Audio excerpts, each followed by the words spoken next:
Hare Krishna, Bimla Prasad Prabhuji, Dandat Pranam. Hare Krishna, Ratnam. Hare Krishna Prabhuji, Dandat Hare Pranam. Krishna, Ratnam. Hare Krishna Prabhu, Dandavat Hare Pranam. Krishna, Hare Krishna, Jayamaji, Ratnam. Today being the last day, possibly of your Bhakti Sastri unit, and इसके बाद then certainly आप लोगों का CV exams and जो भी OB, whatever leftovers will be there. For all practical purpose, today is the last classroom session for Bhakti Sastri. This is like what, 19th of July. Okay. So I guess we started somewhere around mid-April, right? If I remember 9th of correctly. April, I think, Prabhuji. 9th of April, Prabhuji. Good. So then, yeah, that's like May, June, July, 3.5 months, not even 3.5 months, less than that. Prabhuji, I must say that it was the fastest course we have covered. We have done. Yeah, I mean, it is better than like, it's like kind of keep it hanging in balance for 1 year. I know devotees who have been through that kind of torture also, been through the course for over a year, like still not finishing, like dying to finish it. I also know about one Bhakti Shastri who finished a Bhakti Shastri in 2 years. That's like the time you require. That's more than the time you require to finish Bhakti Vaibhav. So things like that also. Hare Krishna Prabhuji, please accept my pranams. Yes, Hare Krishna Satya Bhamaji. Oops. So Prabhuji, the 2-year Bhakti Sastri course that you're talking about, I know somebody who's doing it, and then they're like, good luck. Yeah, good luck. Good luck. They need your prayers. And most of the people, don't tell them about your Bhakti Shastri finishing in, I mean, less than 3.5 months.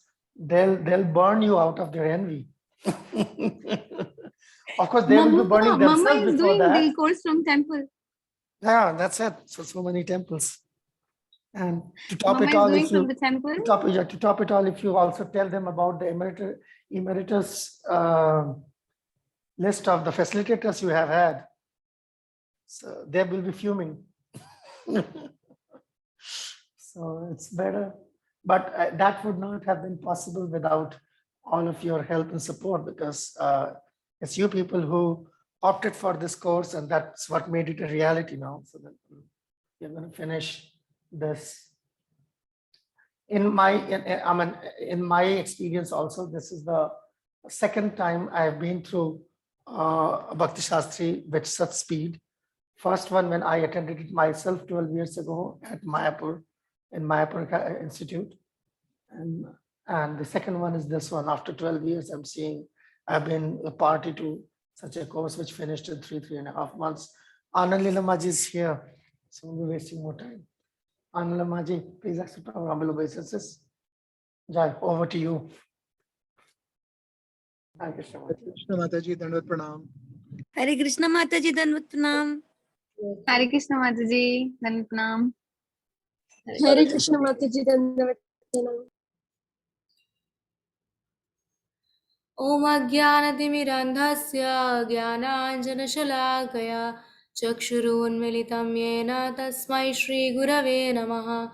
Namo Vishnu Padaya Krishna Pristhaya Bhutale Srimate Bhakti Vedanta Swamin Nidhi Namine. Namaste Saraswate Deve Gauravani Pracharine Nirvishesha Shunyavadi Paschatya Deshatarine. जय श्री कृष्ण चैतन्य प्रभु नित्यानंदा श्री अद्वैत गदाधर श्रीवासदि गौर भक्तवृंदा हरे Krishna Krishna Krishna Hare Hare Hare Ram Ram Ram Hare Hare. Hare Krishna. Welcome all of you. In today's last session of Nectar of Instruction.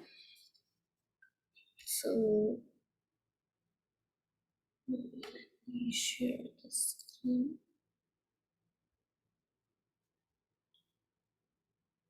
So if somebody can share what did we cover yesterday in the verse 8, 7 and 8 actually.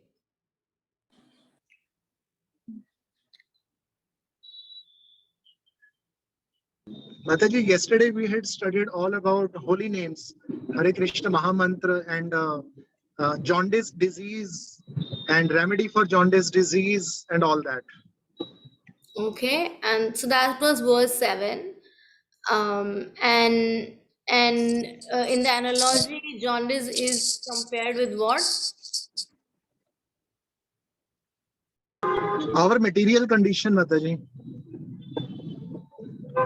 Okay, anyone else? It is compared with the disease we have, ignorance. It is compared with our ignorance. Yeah. And the remedy is Harinam, holy name. Okay, so just chanting the holy name, it will then eventually we will feel that sweetness as the sugar candy which is being supplied to a diseased person who has jaundice. So initially it tastes bitter, and eventually as we take it along more and more, the disease condition will be eradicated, and we can taste the sweet taste of the holy name. Okay, so and what was the verse 8 about? Mataji talked about the essence of all the instructions which were discussed in the previous 7 verses, and the instruction was essence was we have to reside in Dham under the and serve Krishna under the instructions of senior devotees, pure devotees.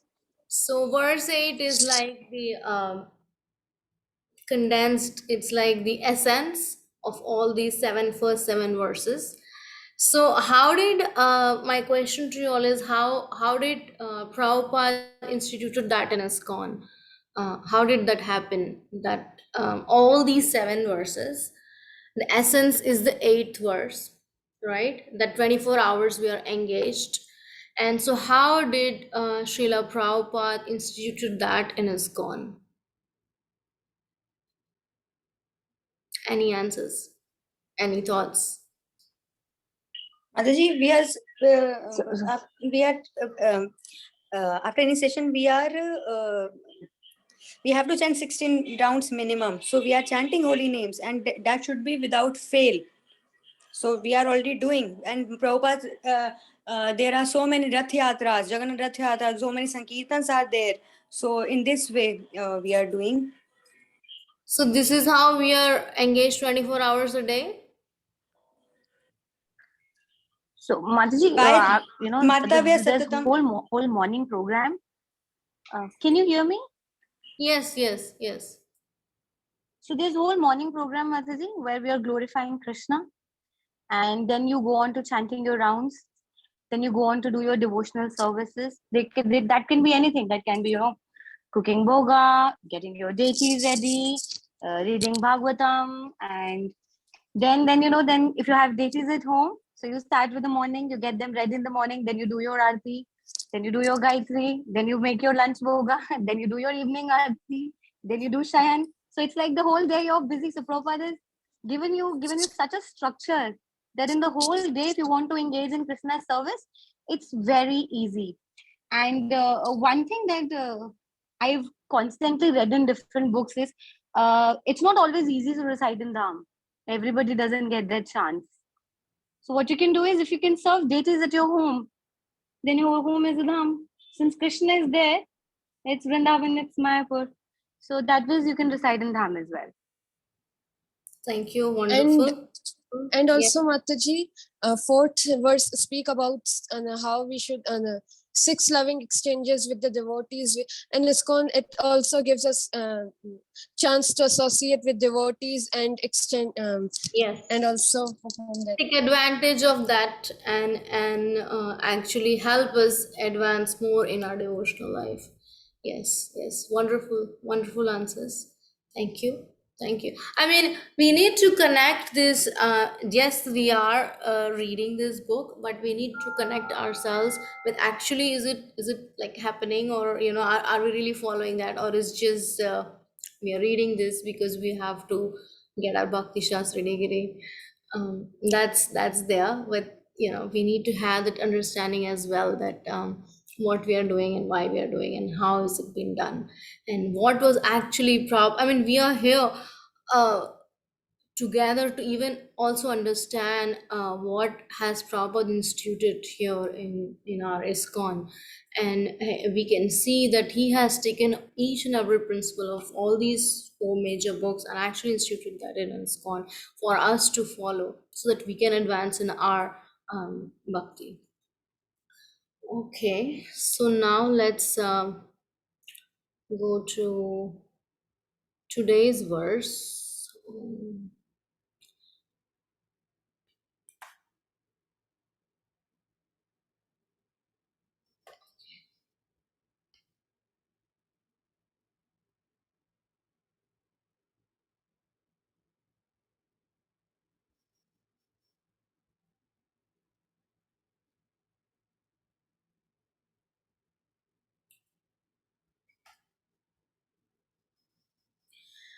So this verse, as we know, there are 11 verses in Nectar of Instruction of Deshamrita.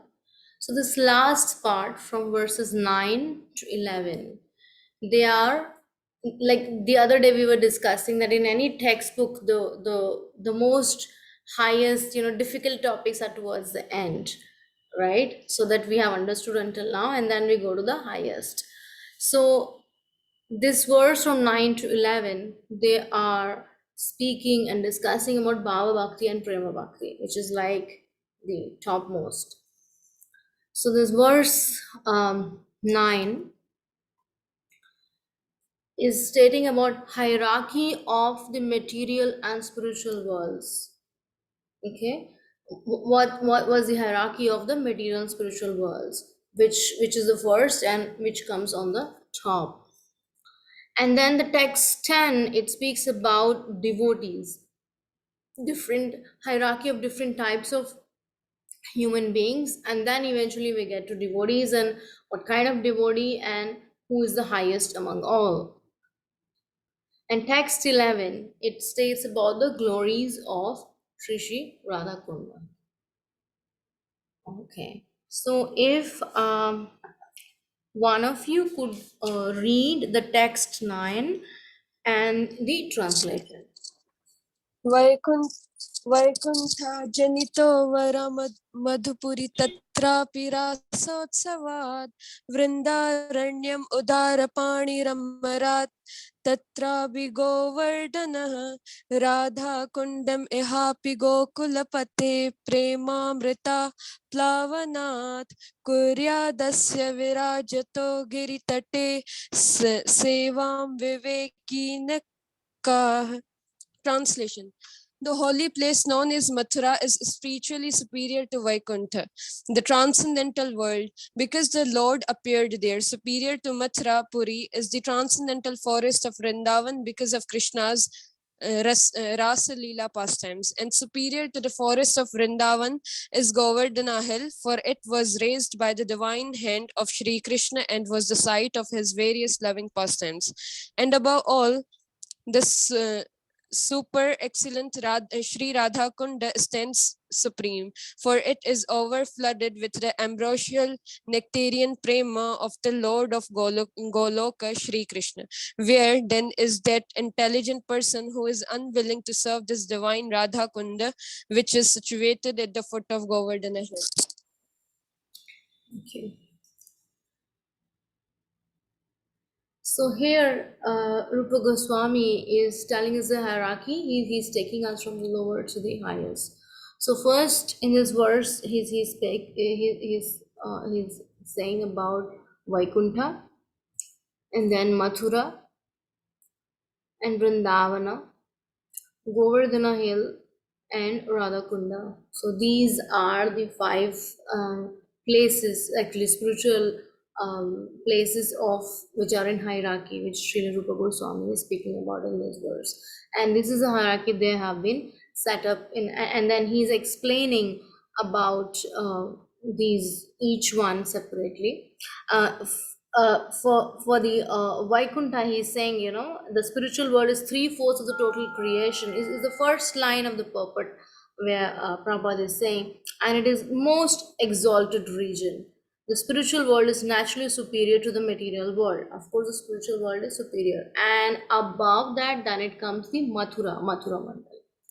Why?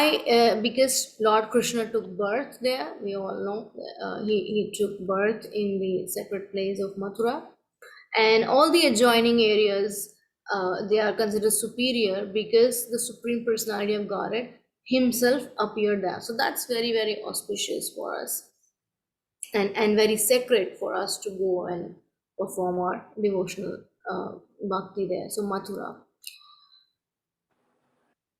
Then it's Vrindavan, where he performed his pastimes, many pastimes. There are 12, or in the 12 hours of Vrindavan. Krishna had pastimes with his cowherd friends and gopi friends. So the interior of Vrindavan are considered superior to Mathura because of the presence of the 12 forests, the Dwadash one, which is Talvan, Madhuvan, Bahulavan, which are famous for the various pastimes of the Lord. And Govardhana Hill, as we all know, that's a place where he gave shelter to all the Vrajavasis during that torrential rain that was sent by Indra. And also he had many pastimes with the gopis also in the Govardhana Hill. So Krishna lifted Govardhana Hill like an umbrella, raising it with his lotus-like beautiful hand to protect his associates, the denizens of Vraja. See, you have to see in Vaikuntha, the prominent ras is Dasi ras. And then as we move along, the other rasas become evident, like in Vrindavan, there was Vatsala ras, Sakhya ras. And as we move along to Radhakund, its majority is the Madhurya ras that takes over.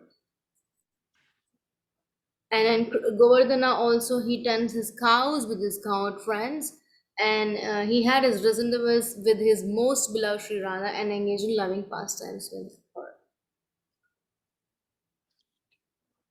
Then comes Radha Kund. So here, I would want um, someone to read the last paragraph in the purport of the text 9. I'll do it, Mataji. This is Aarti. Yeah, Can I do sure. it? In Chaitanya Charitamrita, it is stated that when Sri Chaitanya Mahaprabhu first visited the area of Rajabhumi, he could not at first find the location of Radhakunda. This means that Sri Chaitanya Mahaprabhu was actually searching for the exact location of Radhakunda. Finally, he found the holy spot and there was a small pond there. He took his bath in that small pond and told his devotees that the actual Radhakund was situated there. Later, the pond was excavated by Lord Chaitanya's devotees, headed first by the 6 Goswamis such as Rupa and Raghunath Dasa. Presently, there is a large lake known as Radhakunda there. Srila Rupa Goswami has given much stress to Radhakunda because of Sri Chaitanya Mahaprabhu's desire to find it. Who then would give up Radhakunda and try to reside elsewhere? No person with transcendental intelligence would do so. The importance of Radhakunda, however, cannot be realized by other Vaishnava Sampradayas, nor can persons uninterested in the devotional service of Lord Chaitanya Mahaprabhu understand the spiritual importance and divine nature of Radhakunda. Thus, Radhakunda is mainly worshipped by the Gaudiya Vaishnavas, the followers of Lord Shri Krishna Chaitanya Mahaprabhu. Hare Krishna. So, why Rupa Goswami has given the stress on Radhakund? Because Chaitanya Mahaprabhu wanted he had a desire to look for it. Okay. Shri Chaitanya Manobhishtam Sthapitam Yena Bhutale. So Chaitanya Mahaprabhu desires. And he understood the heart of Chaitanya Mahaprabhu. He was one of the disciples of Mahaprabhu, and he understood the heart of Mahaprabhu because, like as Prabhupada writes, when first Mahaprabhu went to the Braj Mandal, what the first thing which he was looking for was Radhakund. So from there we can see the importance why Chaitanya Mahaprabhu was looking for Radhakund. So that's why Rupa Goswami has given a very strong emphasis on Radhakund.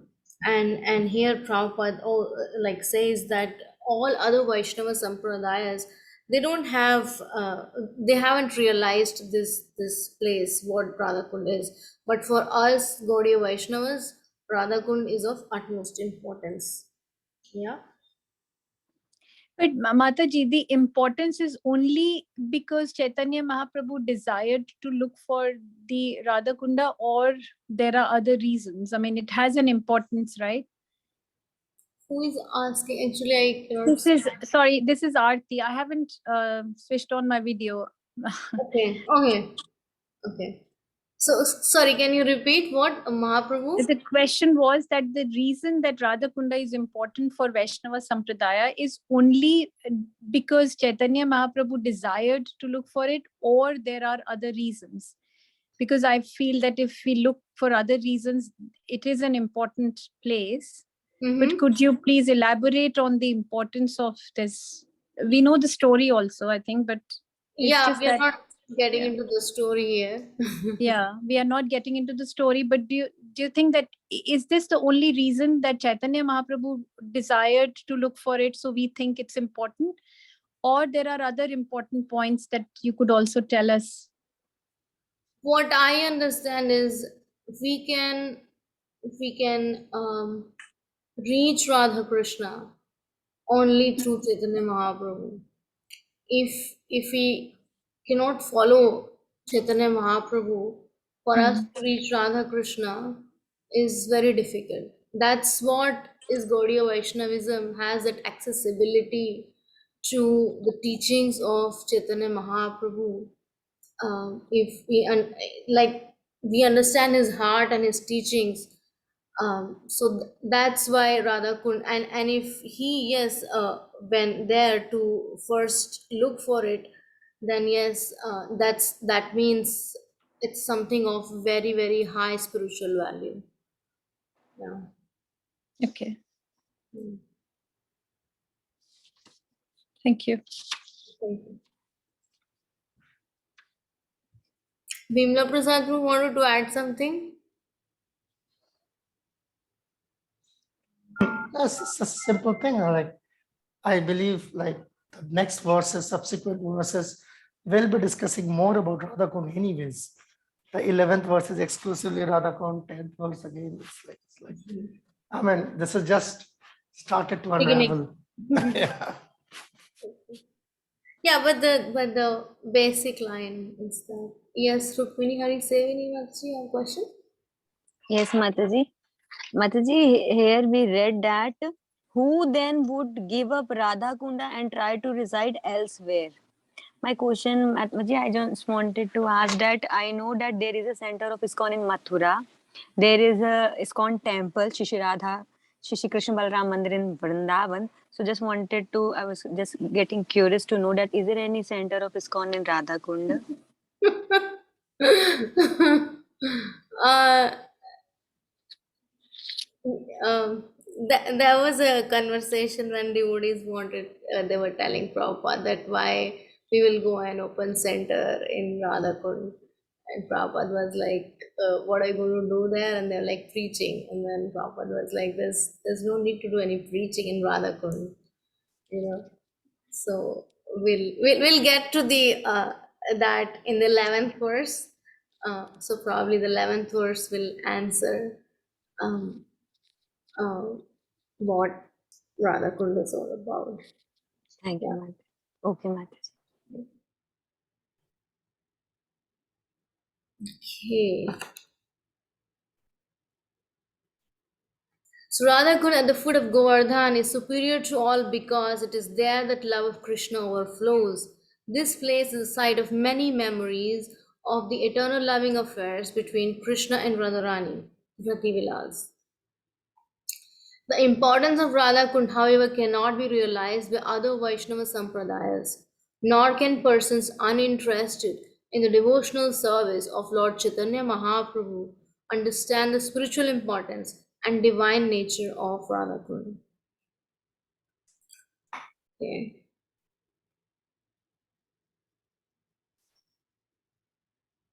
So this text 10 speaks about the hierarchy of spiritual beings. We saw the spiritual places, like starting from Vaikuntha, Mathura, Vrindavan, Govardhan, and then Radhakund. And now we see spiritual beings, like from. Mataji, may I ask a question? May I know who is that? Yeah, I just. Okay, go ahead, whoever that is. Related to 9th verse only. In the purport, in the first line, it is written spiritual world, and higher to spiritual world is Mathura. So I just want to know what is the spiritual world then? Spiritual world is Vaikuntha or Yes, something else? yes. Okay, so spiritual world is equal to Vaikuntha, Yeah, and Vaikuntha is in the higher to that is spiritual. Mathura. Yeah, Vaikuntha is in the spiritual sky that occupies 3/4 of the total creation. Okay, okay, okay, Mataji, thank you. Okay, so if someone could read the text 10 and the translation.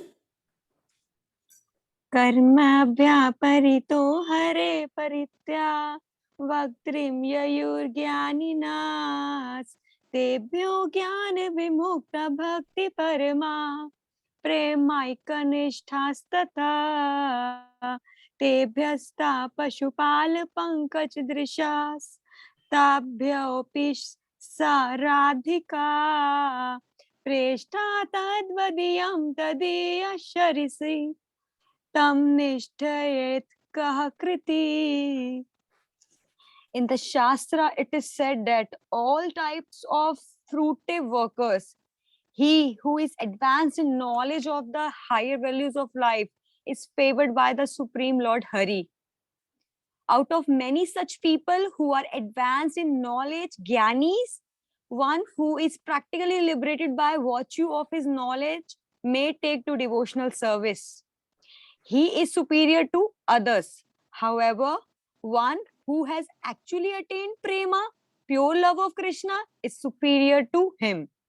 The gopis are exalted above all the advanced devotees because they are always totally dependent upon Sri Krishna, the transcendental cohort boy.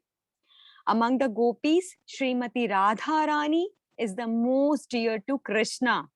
Har Kund, lake, is as profound dear to Lord Krishna as this most beloved of the gopis. Who then will not reside at Radha Kund and in a spiritual body such charged with ecstatic devotional feelings? Aprakrit Bhav, render loving service to the divine couple Shishi Radha Govind, who perform their Ashtakalya Lila, their eternal eightfold daily pastimes. Indeed, those who execute devotional service on the banks of Radha Kund are the most fortunate people in the universe. Thank you.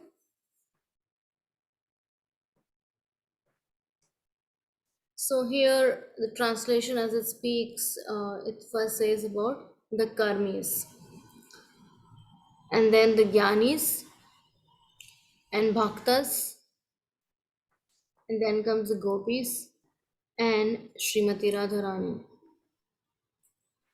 And in the purport, Prabhupada goes on, he states that karmis are those who are so, their material, they perform their, like you have read in Bhagavad Gita also, not since you finished that their ultimate goal is some motive, and they perform those karma, and accordingly they get the results for that, good or bad, and that binds them in the repeated cycle of birth and death, right? Even if they perform pious credits, so they are elevated to the heavenly planets, and then when that their pious credits are finished, they have to come back to this material world.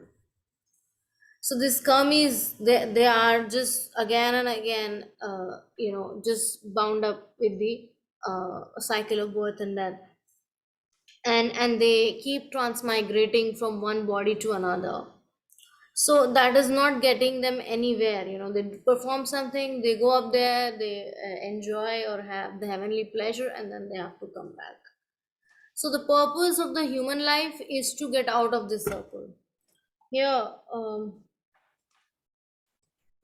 here Prabhupada says in the purport, including those who act piously and those who act impiously, on this planet we find,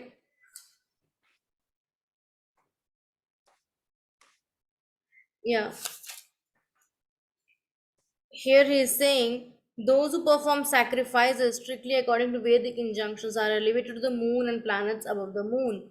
And once they exhaust the result of their so-called pious activities, they again return to earth, which is called Matyaloka, or the place of death.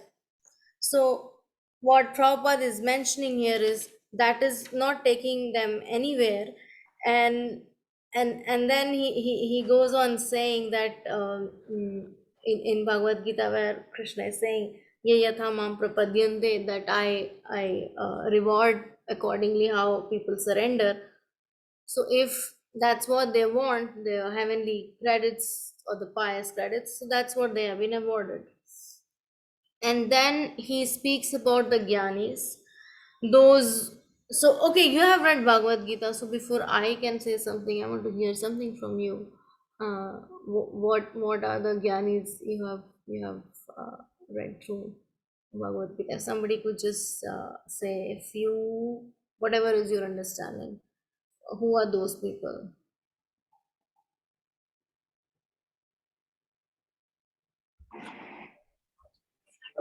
Based on their knowledge, try to approach the Supreme Lord. Like they follow the inductive process instead of the deductive process. The voice isn't clear. To their own speculation, uh,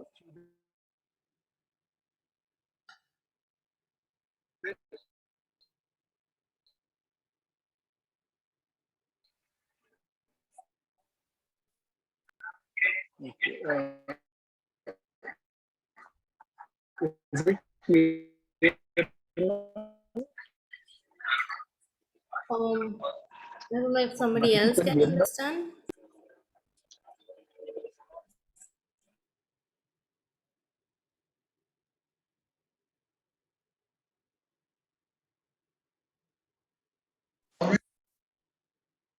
They'll be here hundreds of years.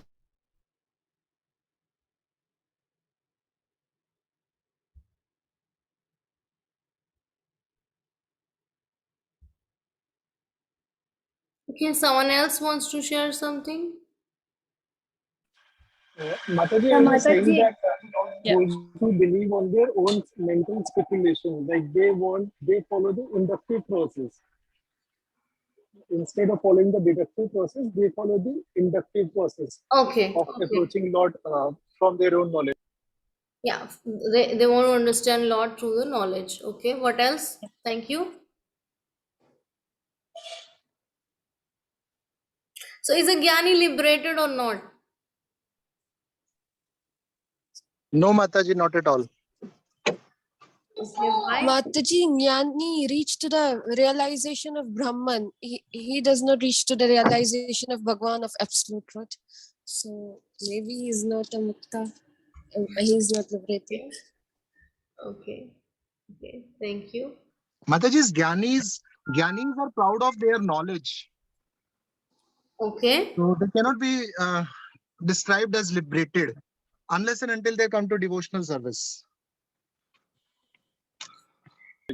Yeah, here. Mataji, I feel that I feel that they are liberated, like Brahma Bhuta Prasannatma, that they Yes. know the difference between soul and super soul. Yes. So they are able to distinguish between that. Yeah, so Yes. their realization is on a lower platform. It's not the highest. I mean, they have realized God at the Brahman level, as Mataji was mentioning. So it's not on the Bhagavan level. It's on the Brahman level. Yes, he is liberated to some extent from ignorance and from three modes of the nature. And then Mataji, just one point. We also read in Bhagavad Gita that Gyanis who are taking up, the devotional side or the service, they are kind of, one step up to the Gyani who has the knowledge. So yes. Isn't there a difference, right? Because there are those Gyanis. Yeah, here in the purport in page 86 in my book, Prabhupada writes, when a Jnani takes to devotional service, he rapidly becomes superior to an ordinary Jnani. Such an advanced person is described as Jnana Vimukta Bhakti Parama. How a Jnani takes to devotional service is mentioned in Bhagavad Gita 7:19, wherein Krishna says, Bahunam Janmanamante Jnanamam Mam Prapadyate Vasudeva Sarvamiti Samahatma Sudurlabha. So, in the translation as it goes, after many, many births and deaths, he who is actually in knowledge surrenders unto me, knowing me to be the cause of all causes and all that is. Such a great soul is very rare. Actually, a person is wise when he surrenders unto the lotus feet of Krishna. But such a Mahatma, great soul, is very rare. So Prabhupada then explains that after taking to devotional service under the negative principles, then one can advance more. So yes, those Gyanis, actually their realization will be complete only when they take up to devotional service, right? But then they are liberated, right? They are the liberated ones. Yeah. Mataji, just like in the case of 4 Kumaras, so they were also liberated, but one by the mercy of a pure devotee, if one come in the contact of pure devotee, then they can come to the higher Yes. platform of Yeah. Yes. Yes. Yes. Mataji, somewhere I studied that jnanis who take to the process of devotional service, they are also not liberated, because their goal is still is to reach to the Brahman realization of See, absolute truth. whatever is the goal, wherever they want to reach, then that much will be their realization, right? And that much will be their understanding. If somebody has done only higher school, so his or her understanding will be only until that grade. He or she cannot explain the subjects of university level, right? So it's the same thing. So if they just want to stay until the Brahman realization, that will be their realization until then. But And Mataji, yes, go yes, ahead. Mataji.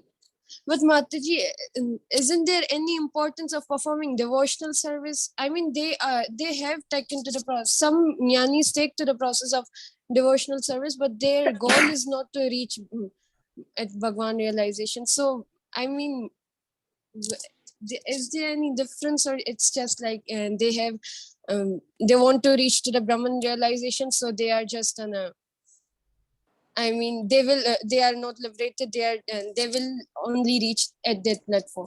I mean, they are performing some devotional service. So, is there any importance of that also? Yeah, that's what, like how much ever level and to the degree they are performing, adding devotional service to their life, that much will be their understanding, right?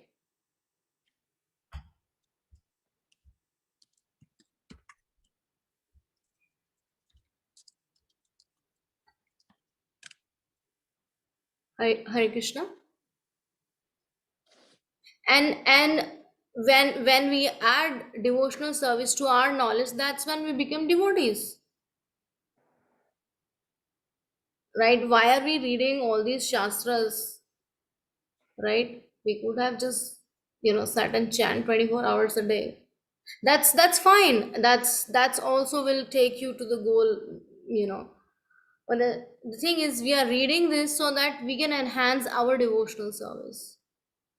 So that's the purpose. The purpose is why we are taking the knowledge, so that we can perform our devotional service much better in a positive way. So that's what the bhakta is. He has a knowledge, and he is and the surrender to Krishna is there. So there are many aspects when one becomes a devotee or a bhakta.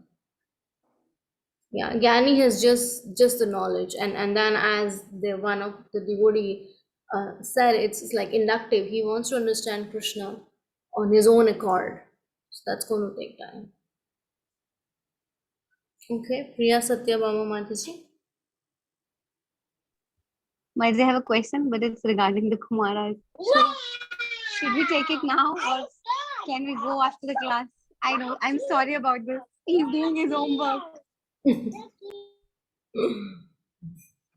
Okay, what's the question?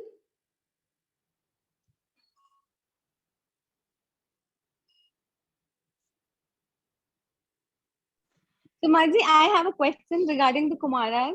So, should I ask now, or can we take it after the class? Or should we take it after the class? Whatever you say. So, Mataji, I read in the morning. I'm reading Canto 3 right now. I have precisely finished the chapter today, where Prabhupada is describing how the Kumaras cursed Jay and Vijay. So Prabhupada writes, that the Kumaras were never able to set their foot inside Vaikuntha because everything happened at the doorstep. The cursing, Vishnuji coming with Lakshmi Devi and explaining everything happened at the doorstep. And once everything was done, and once, Lord Vishnu explained his wish that this is what he wants, everybody went back to material world, including the Kumaras and Jain Vijay. So how, because Prabhupada specifically writes, because they were not able to step their foot inside Vaikuntha. That's why they went back to material world. So how can you say that the Kumaras were liberated? I finished the chapter this morning. So it's all very baffling right Uh, now. there are levels, you know, like before I mean, how could you even reach the door of Vaikuntha? Right? So that's true, Mataji. That Prabhupada writes that, ultimately because they were focusing on the impersonal Brahman, and that's what took them there to Vaikuntha. And when they met Lord Vishnu, then they realized, okay, there's a personal form, and that's the form they need to serve. When they smell those tulsi leaves, Yes. and when they realized that this is the place where they need to surrender to. But then ultimately they went back to material world because they could not step their foot inside, and they were not liberated. So I'm Because sorry that for much, derailing the class that much like this. devotional credit only when somebody has, you can enter Vaikuntha or any other those higher spiritual planets. So, I mean, the fact that what Prabhupada is writing in the purport that they had to go back, so that's what it is. One needs to have that much devotional credit to step in. But they were able to go there, just that was because of their whatever austerities and other things that spiritual activities which they have performed. But one cannot step in Vaikuntha or any other spiritual plane just merely with knowledge. Service, devotional service. And the other day also I was mentioning, like in each and every purport of Bhagavad Gita, Prabhupada is mentioning what devotional service. Whatever yoga that shloka may be saying, but in the purport he is saying about devotional service. So that's the only key. Like devotional service means, like showing our love, and their power doesn't work. Okay, like I have this many credits, so I have the power to rule. Power doesn't work in these spiritual planes. Is the love that rules, and that can be only shown when we actually perform devotional service and surrender ourselves.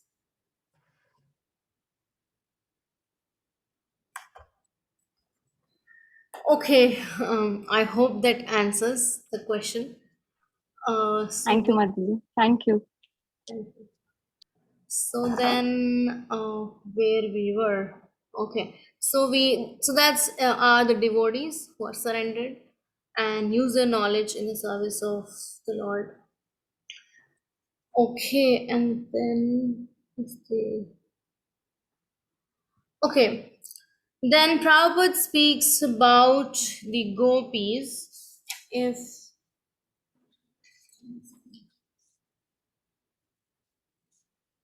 so, okay. Prabhupada says they do not know anything other than satisfying Krishna, nor do the gopis expect any return from Krishna. Indeed, sometimes Krishna puts them into supreme suffering by separating himself from them. Nonetheless, they cannot forget Krishna. So, why are the gopis superior to all devotees? It's because of this or some other things. You agree with this? Mataji, can you please repeat the question? Why are the gopis, in this hierarchy where we saw in the previous one here? Here you see the gopis. Yes. Why they are why they are considered on towards the top? Is the question clear now? Because Yes, of their Mataji. selfless. Yes, Mataji. Because Mataji. there's a selfless, unmotivated service and love for Krishna. Okay, Yeah. can I add, Mataji, one thing? Okay, one at a time. Then yes, Yeah, sure. Prabhu. Yes, Gaurav Uh, Prabhu. yeah, Mataji, I just think like the generally devotees or people are trying to remember Lord every time, and their all of their efforts are how they can remember Lord. But in the case of gopis, it's like even if they want to forget Krishna, they are not able to forget Krishna. So what about in putting endeavor to remember? Like even putting endeavor to forgetting Krishna, they are not able to do so. That's why gopis are considered like superior. That's my opinion. Yes, thank you. Thank you. Thank you very much. Rukmini Hari Sevini Mataji. Yes. Mataji, very nice point. What Prabhu said. One thing I want to add, that there are so many devotees of Lord. There is so many devotees of Krishna who wants to please Krishna, so, like this. But gopis are one of them. That there is a story comes like Krishna says that I have a headache, and Narad Muni went to, and the solution was to getting over from headache is to have a dust of a devotee. Narad Muni went to everybody, nobody gave the dust. But gopis said that we are ready to go to hell even if Krishna, if this, because giving dust to Krishna, it's like going to the hellish planets. So nobody gave. So they are ready for this even for Krishna. There are so many instances like this. So they are the best amongst all the devotees. So hierarchy like karmis, jnanis, bhaktas, then gopis. Thank you, Mataji. So yes, thank you all for your answers. And we often hear about Vipralamba Seva, like when Krishna left Vrindavan for Mathura, the gopis became very dejected and they spent the rest of their lives simply crying in separation from Krishna. This means that in one sense, they were never actually separated from Krishna. Yeah. And there is no difference between this is all from the purport. Prabhupada is saying there's no difference between thinking of Krishna and associating with him. Rather, Vipralamba Seva, thinking of Krishna in separation, as Sri Chaitanya Mahaprabhu did, is far better than serving Krishna directly. So, how this principle of Vipralamba Seva reflects in Prabhupada's mood? Mataji, Prabhupada himself said that I never left Vrindavan because Vrindavan resides in his heart. Prabhupada said that, and one is where we say that we are where our mind is, and Prabhupada always Prabhupada always thinks about Vrindavan when he was physically present in the planet, and when he went to Western world, then even he was many times asked by devotees.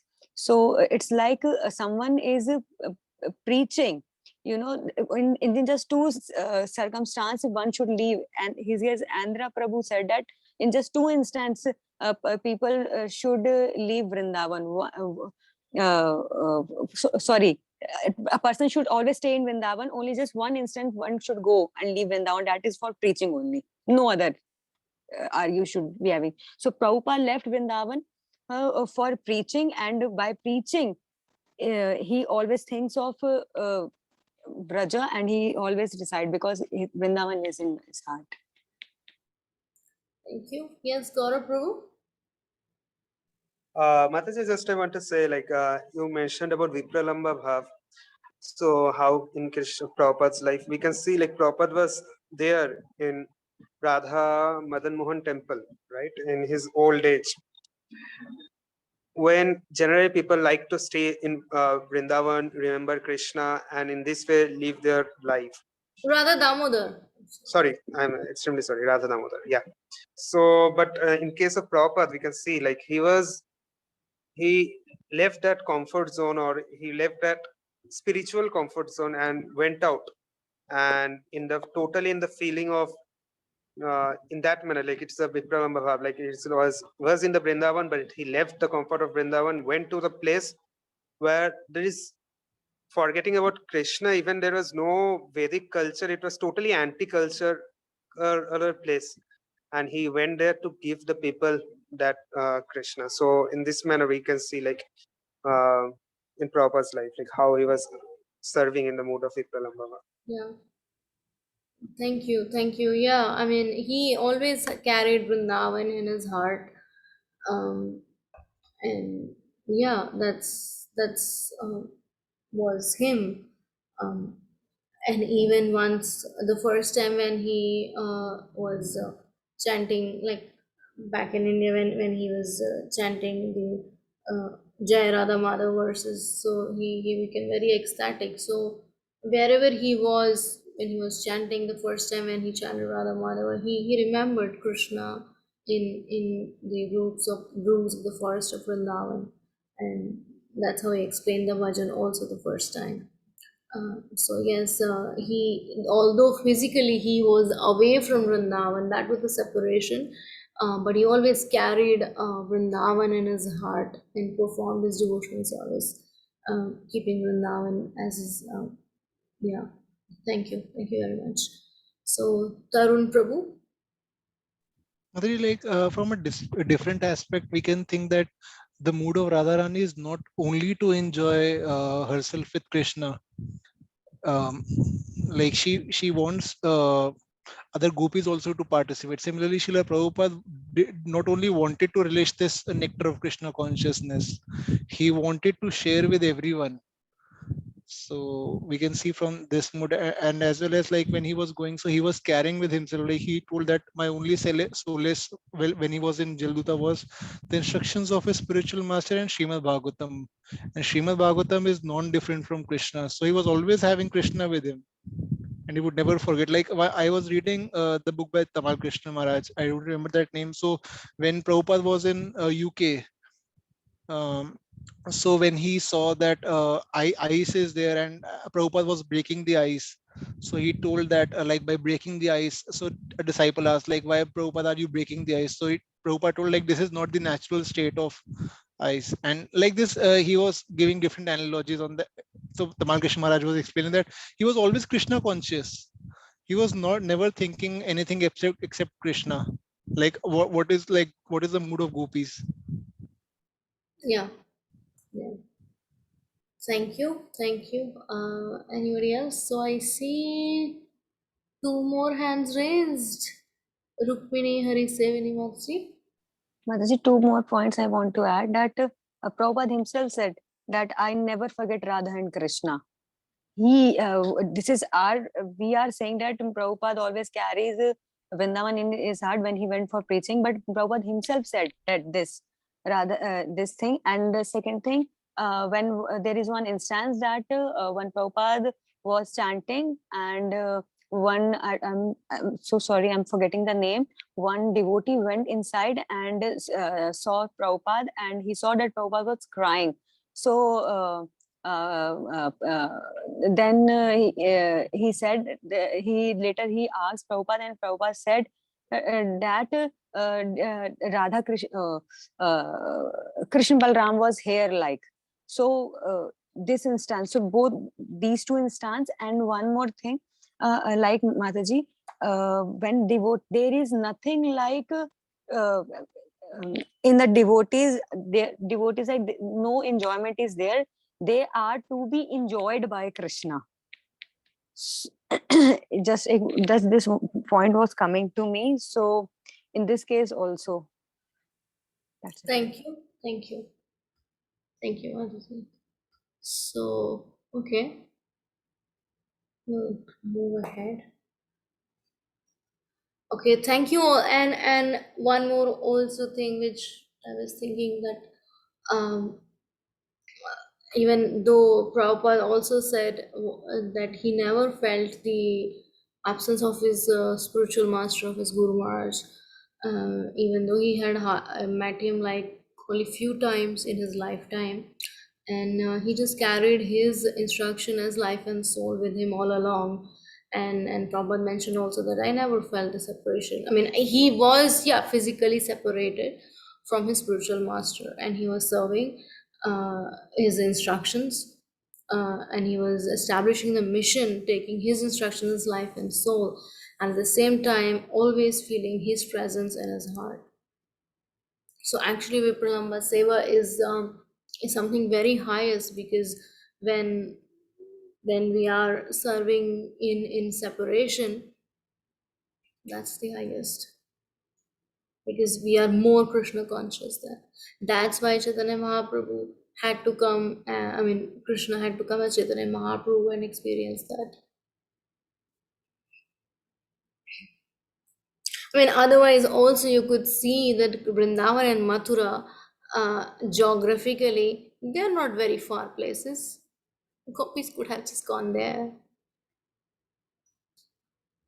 How much time does it take? 45 minutes? 40 minutes?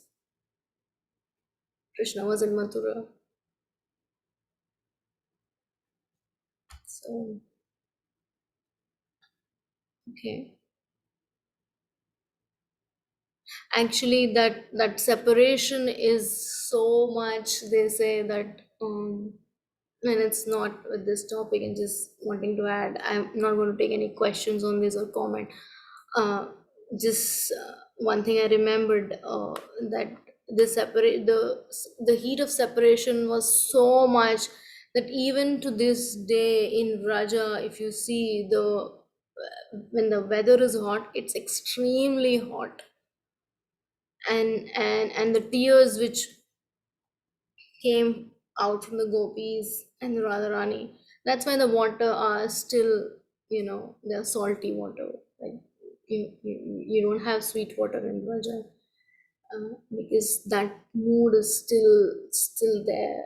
They love the gopis, and they're still hankering for that service, that association of Krishna in the Vipralamba Bhav. Okay. This gets hanged somehow. Just give me a minute.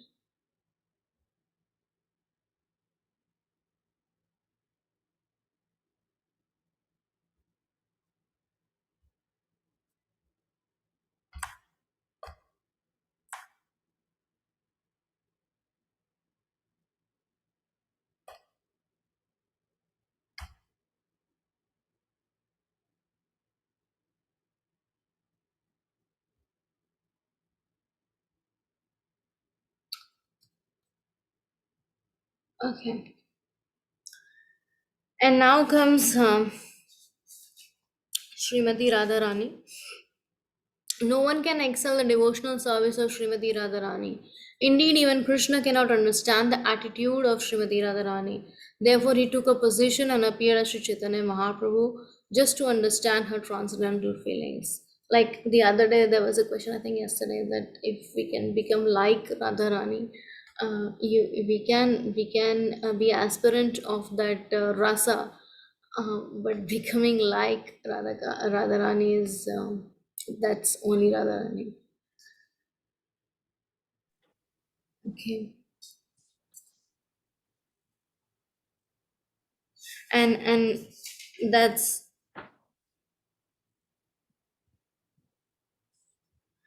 and in the towards the end of the purport, Prabhupada says that, okay, it's not this text 11. Just as Srimati Radharani is dear to the Supreme Lord Krishna, so her bathing place Radha Kund is equally dear to Krishna. Among all the gopis, she alone stands supreme as the Lord's most beloved. And in the end of this purport, Prabhupada writes, therefore, everyone interested in Krishna consciousness should ultimately take shelter of Radha Kund and execute devotional service there throughout one's life. This is the conclusion of Rupa Goswami in the 10th verse of Upadeshamrita. Okay, Gaurav Prabhu, you have a question? Yes, Mataji, just wanted to ask, like, generally it is said like Gaudiya Vaishnavas are devotee of Radharani, not of Krishna. Means like more devotee of Radharani than of Krishna in that sense. So but I just wanted to say, like, in general dealings, we see like we our main object of worship or our remembrance is Krishna only. Like in our, when we pray, we say like, I'm praying to Krishna. Krishna, please give me this. Krishna, please save me from the situation. Krishna, please give me some taste in holy name, and so on. Like all our prayers also in the scriptures, in the classes, everywhere we see like generally the talk grows around Krishna only. So how can we like cultivate the mood of being a like more devotee? We are more devotee of Radharani than of Krishna. So how can it like take place in our day-to-day life? Like in general, like, okay, like we are devotee of Radharani, we need to pray. We can get Krishna through Radharani. I can understand, but like you know, like the frequency of remembrance or the frequency of I don't know. I just wanted to say like, how can we put Radharani more into our worship, into our this, like in day-to-day life, in our practical sense. I know in the proper elevated stage, devotees are Well, actually, we are chanting the Hare Krishna Maha Mantra, and that has got Radha and Krishna both. yeah, So that I understand. Like, yeah, Hare Krishna means we are always taking the name of Radharani. Even Chaitanya Mahaprabhu is in the mode of Radharani, but not in that sense. Like not in that sense. Like not. I'm telling about the word. Like we are more devotee of Radharani than Krishna. I'm talking about that. But I agree that Radharani is the part of our worship, or Radharani is as also the same. But it is said like Gauriya Vaishnavas are more devotee of Radharani than of Krishna. So how can that be justified? I just wanted to ask. well, if you actually closely look, many of our acharyas' writings, they are actually aiming of becoming servant of Radharani rather than more of Radharani than Krishna. If you actually look, if you go into deep down of many of the scriptures written um, by our acharyas, so we are still, I would say, and that is also hidden, that we are followers of Radharani. That's why it's not propagated publicly that much, because something uh, that which is precious and treasured, you just don't open that to everybody. If you have a diamond in your house, you just keep it in a safe. You don't make a flyer and then tell everybody that I have got this. That's been showed and discussed about that with only a very close and intimate, you know uh, people among your circle, not just that we keep telling about everybody about that.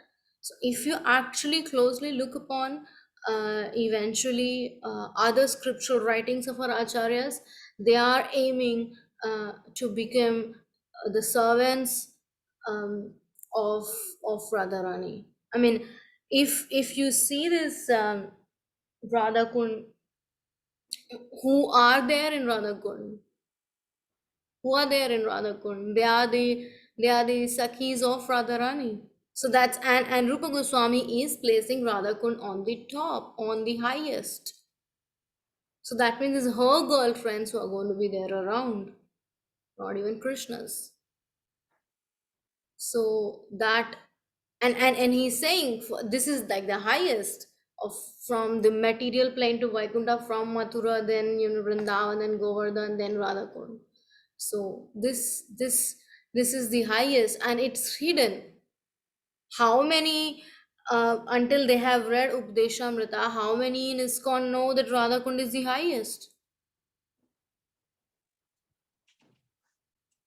And even after knowing that it is highest, how many of us have reached there and are planning to reach? Right? So it's a process. Okay, got to know what it is, how I'm going to get there, and it's a whole thing, like it's like someone abhidya and prayojan. So yeah, it's we have to go a long way actually, I would say. um, we are still struggling at the how you say um the first verse, controlling of the six urges. We are still doing, speaking sometimes too much than what is necessary.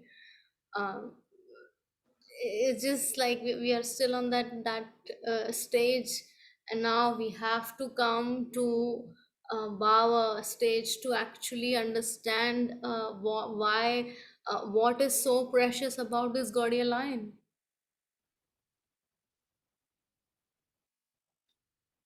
Yeah, like as you go more deeper and deeper in your Krishna consciousness, these things will be um, like as more we surrender, Krishna will reveal it to us. He's not going to reveal it to uh, everyone.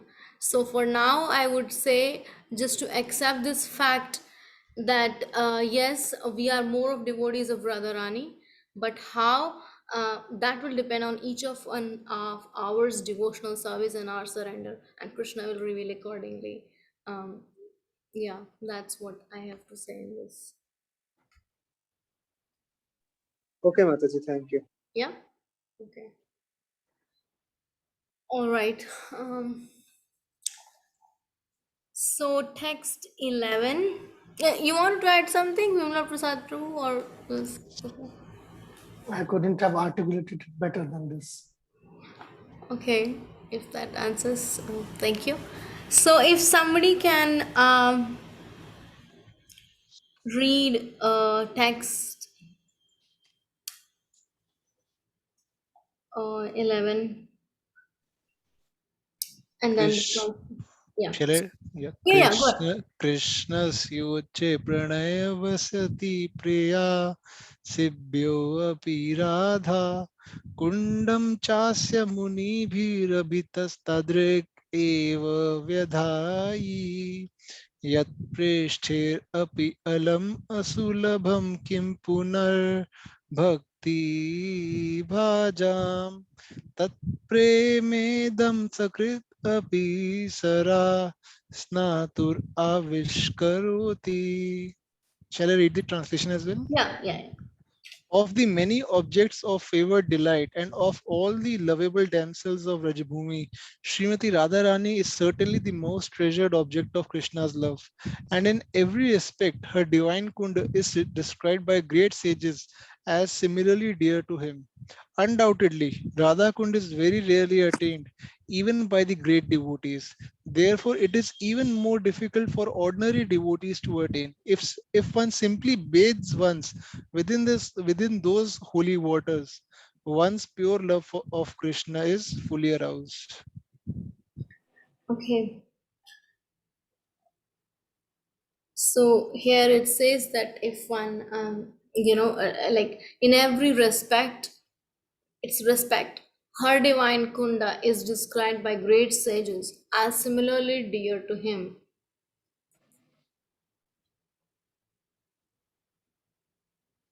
And undoubtedly, Radha Kund is very rarely attained, even by the great devotees.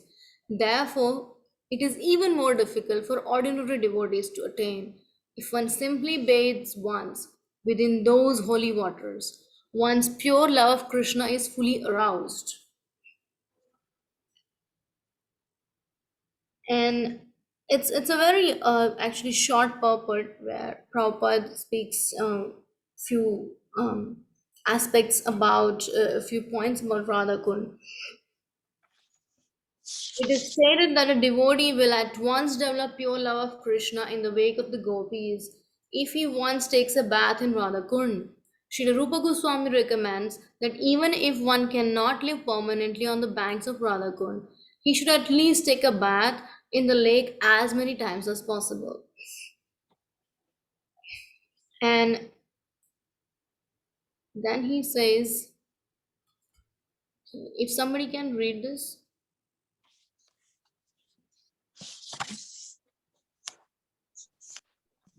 Who then will not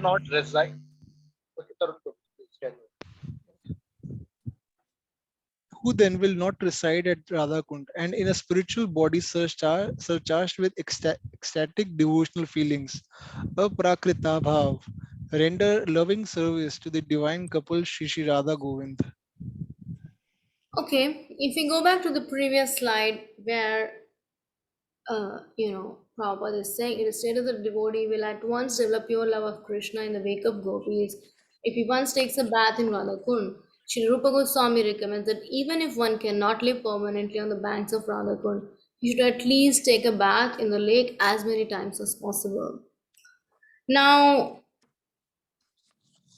we also see, I mean, in the purport, Prabhupada glorifies and says that how auspicious and how beneficial it is for our spiritual life to reside at Radhakund and perform a devotional service, like as the verse says, and to live on the banks and their daily constitute our devotional activity and chant there and take bath, because even if the translation as it goes, uh, you know um, this is the most treasured object of Krishna's love, and so if it's something very treasured, then it's of highest stage, and of all the objects that are favored, that this is the most you know lovable place for Krishna, and it's rarely attained by devotees. And then if who has who and then it's a like this in the translation where it says that one should the conclusion is as to live on the banks of Radhakund and to bathe there constitute the highest perfection of devotional service, and even great sages like Narada aspire to take birth in the Vraja Mandala in Radhakund. So by serving Radhakund, one can get an opportunity to become an assistant of Srimati Radharani under the eternal guidance of the gopis. So having read this and this purport where Prabhupada is glorifying Radhakund, so what was Prabhupada's mood toward bathing and residing actually in Radhakund? We hear that our previous acharyas like Srila Bhakti Sastri Thakur, he never took bath in Radhakund, and Prabhupada himself refrained his disciples to take bath in Radhakund. So how do we understand this? Any thoughts? Mataji, what I have heard that Radhakund is non-different from Srimati Radharani. So if we are taking bath means we are touching, means putting our feet also in Radhakund. So which is which we are not on that level basically to do that. So the best what we can do is we can do Achman and sprinkle the holy water of Radhakund on ourselves. And there are two kinds of devotees, Goshtanandi and Bhajananandi. So we Bhajananandis can they just chant and they practice their spiritual life. So they might reside in Radhakund, but Goshanandis, they practice their devotional life, and at the same time they want to spread this message of Bhagavad Gita and spirituality in the entire world. So that is why Prabhupada and I feel that Bhakti Sastri Thakur also never put so much emphasis on residing in Radhakund. They wanted devotees to go all over the world and preach this message and bring more people closer to Radhakund and Krishna. Thank you, Prabhu. Thank you very much. What else? Rukmini Harisevani Mataji, you have to say something? Mataji, what I have heard is Radhakund is liquid form of Srimati Radharani. And Vraja is a place is Chinta Mani Prakar Sadmasukalpa Vriksha. This is a Vrindavan, and these all Radhakund and the Govardhan. These are the places like you even just think and your wishes getting fulfilled. What to say about Srimati Radharani? Radharani is a Vrindavaneshwari and Vrindavaneshwari. So she Vrindavaneshwari means like she is a princess here. So, and you are living in Radhakund is here in 84 miles. For sure. If you are, it's in a general sense, if we go in somebody's home and we ask for something, that person will definitely try to please us. If we go to somebody's place, like if we need anything, so Radha Kund, same with these potent, very potent places. Same with the Radha Kund. Radha Kund is like you are dealing with Radha Rani, and whatever desire you have, it can be material desire or spiritual desire, that are getting fulfilled. Please correct me if I'm wrong, and please forgive me, but what my understanding, I'm just sharing. So, and we should be very, very careful that if we have the material desire, so that will bound us in this material world, and we have, our motive is to attain service of at the lotus feet of Shri Radha and Krishna. So we should be very careful that if we have material desire, that is also gonna fulfill if we take bath in Radha Kund. So, but if we have a spiritual desires, and everybody knows his level, as we know that there are Adoshada, like Anarth Nivritti. So everybody knows this stage.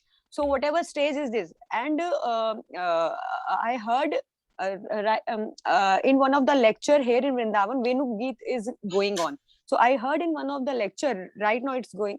So it's, we have spiritual desire, and if we are really like out of it, then no problem, because I have personally seen Srila Prabhupada disciples right now also to take bath. When Prabhupada said no to take bath, first of all, Prabhupada allowed his devotees to take bath in Radha Kund. But what they did, not to offend, or I'm very little, but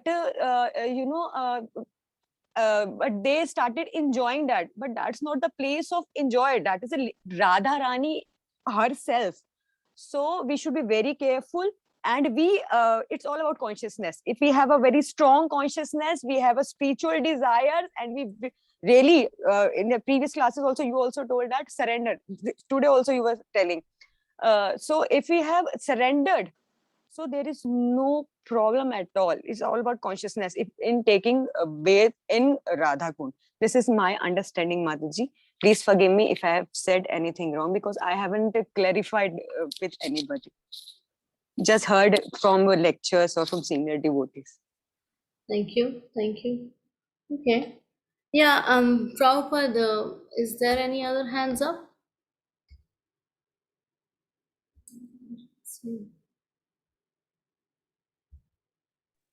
Mataji, I would like to ask a question here. Yes. Mataji, so you please clarify whether we are allowed to take bath in Radha Kund or not. Because so far, for the last 17 years, I have been observing that we have never been allowed to take bath. We can just do Achman and all that. We can just bathe our feet in the holy waters. That's all. Yeah. So please clarify. So you want an answer from me, yes or no? No. It's not that I want yes. It's not that. I want the correct answer. What the correct answer is? Okay, the correct answer is, if you understand this 11th verse, when it is spoken after the 10th verse, right? And where did it start with? We start with controlling the 6 urges, right? So where now this is saying that if one simply bathes once within those holy waters, one's pure love of Krishna is fully aroused. So when is one actually bathing here? When you reach the Baba platform. We are still stuck up in controlling the 6 urges. Okay, even if we cross over that 6 urges, then what was the next verse? Atyahar prayasascha prajal punyamagraha. We are stuck up with that. Okay, we move in even forward with that. We take care of all those don'ts.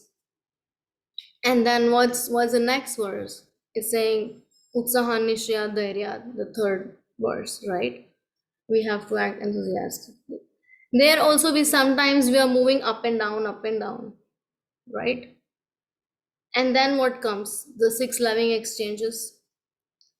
Then doing like this, we come to this 7th verse, which we discussed yesterday, which was chanting the holy name.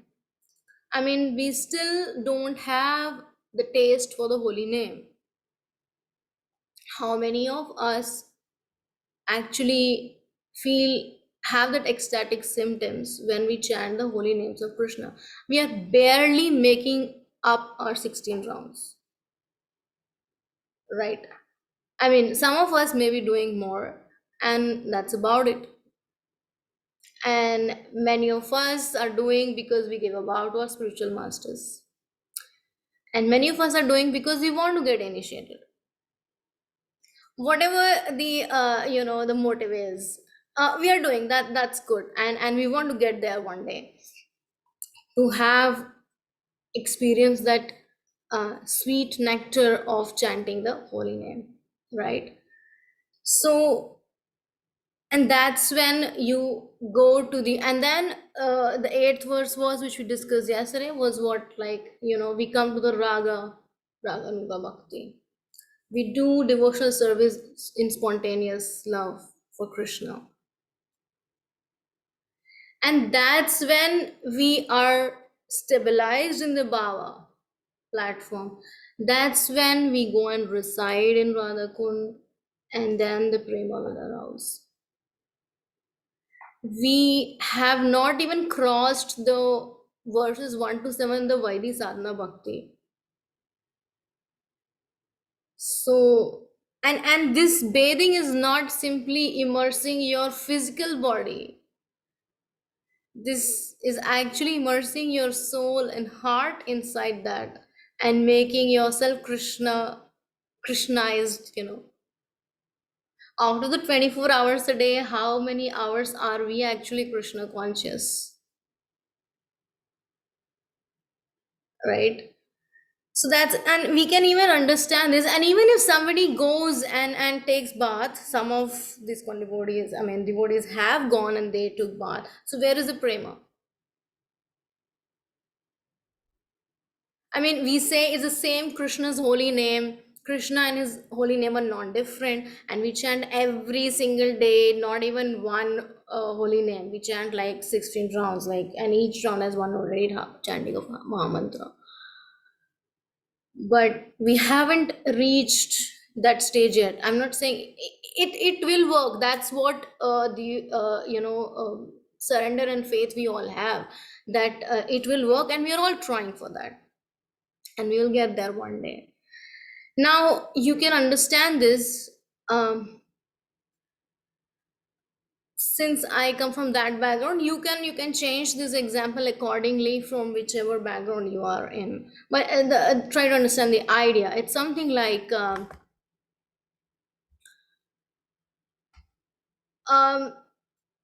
student in a 10th grade, okay? In mathematics, they learn trigonometry, to bit of a calculus, a bit of few things in mathematics, okay? And somehow or other you make go and go and sit that student in the class of a university level PhD program physics class, okay? And he's sitting in the quantum mechanics class, and the professor is speaking about eigenstate and so many other things in the equation. The student sitting there will be able to read the numbers.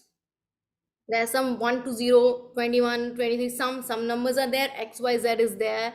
There's some, some equality sign is there, some plus is there, some minus is there, some he may be able to read, and he may be able to hear what the professor is saying. Okay, he's in the class. It's a quantum mechanics class. He's able to hear, he's able to read whatever is written on the blackboard or the whiteboard, whatever that is, but he's not able to understand anything. He's there in the class, he's able to read and hear everything, he's able to see the professor making all the gestures, everything, but he's not able to understand a single word of the 55 minutes of the class. What's going on? What's that quantum mechanics is all about? Everything is going over the head, something like this. You can go and take, bath in Radhakund, but it's something like that. A 10th grade student wanting to learn quantum mechanics. To learn that quantum mechanics, the student has to go through, finish his schooling properly, and then take the university level graduation, post graduation, and then enter the PhD. That's when he or she will be able to understand what the professor is talking about quantum mechanics. Otherwise, it's just few words written on the blackboard. Yes, Mataji. Mataji, I wanted to ask, Mataji, the more a devotee advances, the more he comes to the higher level, he becomes more humble and he considers himself lesser. And when he comes at the level of Baba, he basically he do not consider himself even a devotee. I mean, senior pure devotees are very humble. So will he say that I am now pure? I will now I'm eligible to take bath in Radha Kundur. So I mean, will a pure devotee also take a bath in Radha Kundur or not? I mean, I want to ask you. Actually, your question was not very clear in sense the voice was breaking. So if you could repeat what you said. I heard bits and pieces. Mataji, I'm saying, and Mataji, is my clear audible now? Yeah. Hare Krishna. Yeah. Mataji, I'm saying that the more a devotee gets advanced, the more he gets humble and considers himself lesser. So I'm saying that when a devotee comes at the level of bhava or yes, at the level of bhava, will he think himself that he is eligible for taking bath in Radha Kund? I mean, he considers himself very low. I mean, very less. He's very humble. So will he say that now I'm eligible to take bath in Radha Kund? And will he take bath in Radha Kund? He may or may not, depending on his what you say, the spiritual upliftment, what he wants to do, and Krishna will inspire. That's what I have to say, because humility is not something to be shown.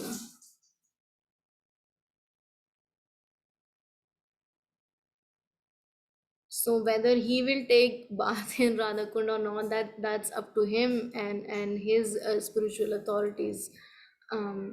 Yeah, for now we have to work on wherever we are. Okay, Mataji, thank you so much. Mataji, thank you so much for the nice explanation. We have got the clear idea now.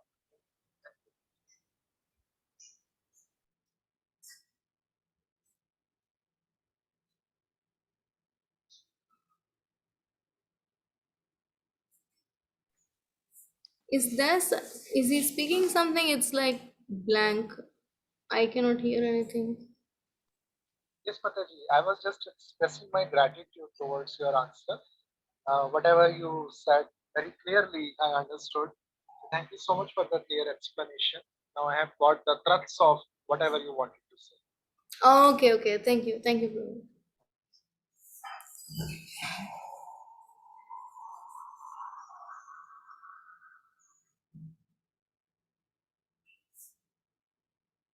Rukmini, Hari, Sevini, what's you have to say something? Mataji, thank you so much for the explanation.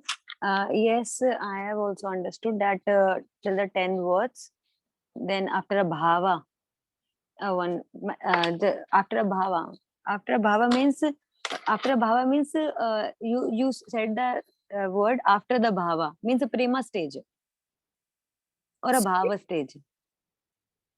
What's the question? You use the word after the bhava. one should go and take bath. So after bhava, you said use after bhava. It means a prema stage. After bhava, there is a prema stage. So that is a prema stage, right? So here it is also written like this.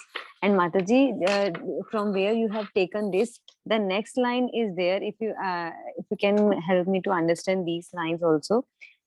Just after these lines, it is written that living entities who are eager to return home to the transcendental kingdom of God, Golok Vrindavan, by means of attaining the spiritual body, Siddha Deha, should live at Radha Kund, take shelter of the confidential serving maids of Shri Radha, and under their direction engage in their okay. Means Mataji, I just wanted to understand that at that stage of prema, one knows his Siddha Deha. In this physical body, they know their Siddha Deha. But they are talking about the Siddha Deha, they want Siddha Deha in the spiritual world.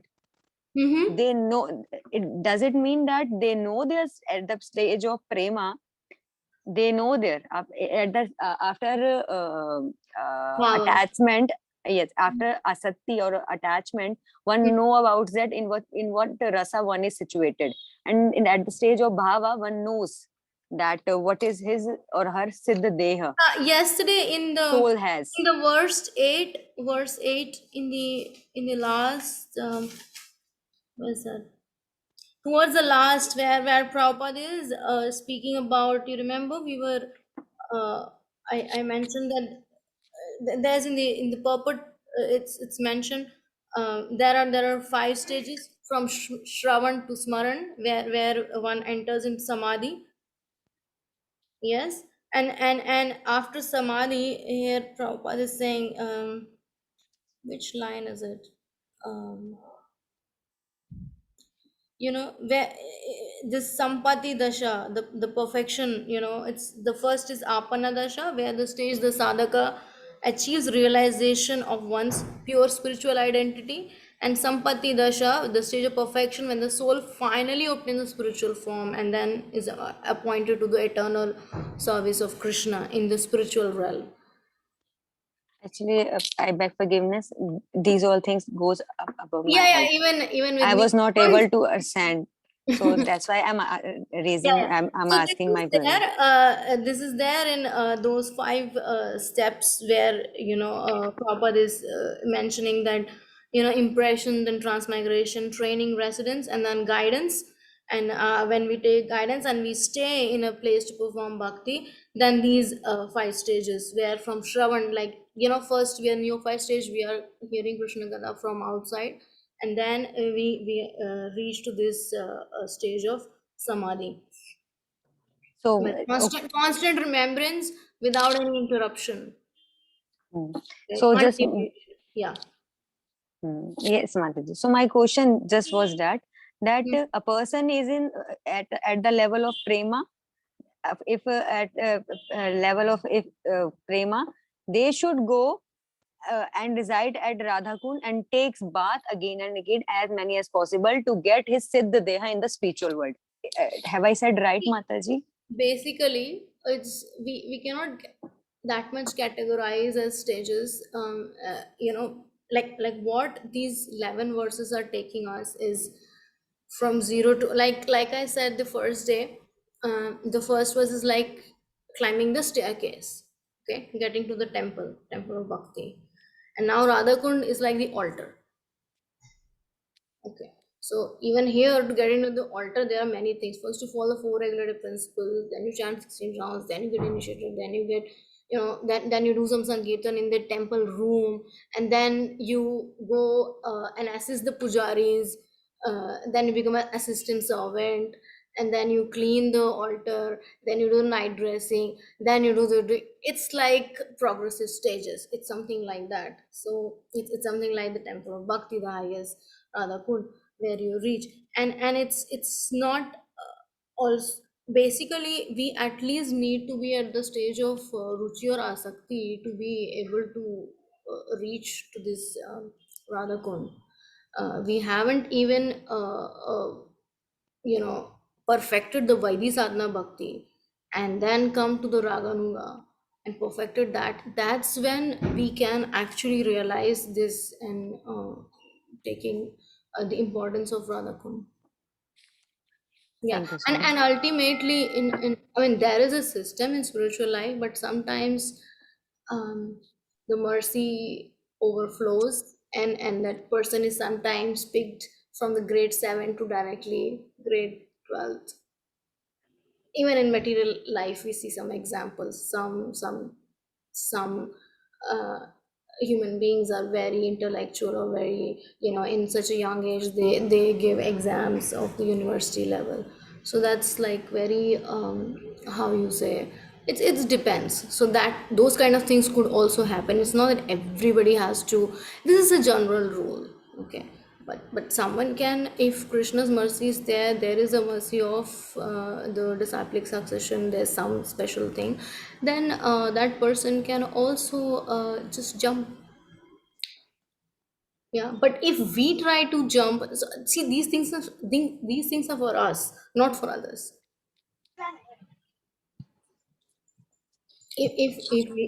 Krishna will make us jump, if that is the case, we don't have to do that. Let us be grounded. That's what I would say. Thank you so much. Mataji. Thank you so much, Mataji. Mataji, just last thing, which I have read these lines. If you can once read and explain this, that's it. Thank you so very much for your amazing explanation and making me understand. Thank you. So, Bimla Prasad Prabhu, would you like to say? Prabhuji, I have a question, Mataji. Can I Okay, before? yeah, go ahead, Mataji. I didn't see All right. actually. Yeah. No, I raised hand a bit later. Okay. So I was just thinking that we are one of those fortunate ones who are listening from you and who are reading Nectar of Instruction, have understood, I mean, have kind of understood the concept of Radha Kund, and, who should take bath or who should not, or reach to a particular level of devotion service and so on and so forth. But there are so many people in this world who will just go and take bath in the Kund, right? Yeah. And so how do we kind of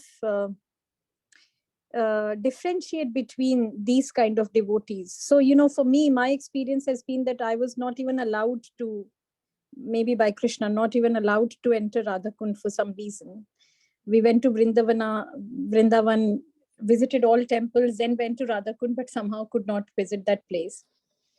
Then, I paint, right? So I paint many buildings and many rivers and many things I could do. But Radhakund is something that I've tried 3 times, and 3 times I failed. So obviously there is something that I need to reach to a particular level before I can do. So my understanding is clear that I'm not accepted still. But tell me about those devotees who just go and take bath, who have no idea of this levels and, of devotion. See, there are different, that's what I mentioned like a few minutes ago. Sometimes we may see somebody getting mercy. So somebody would jump, and that's to their credit or discredit or whatever that is.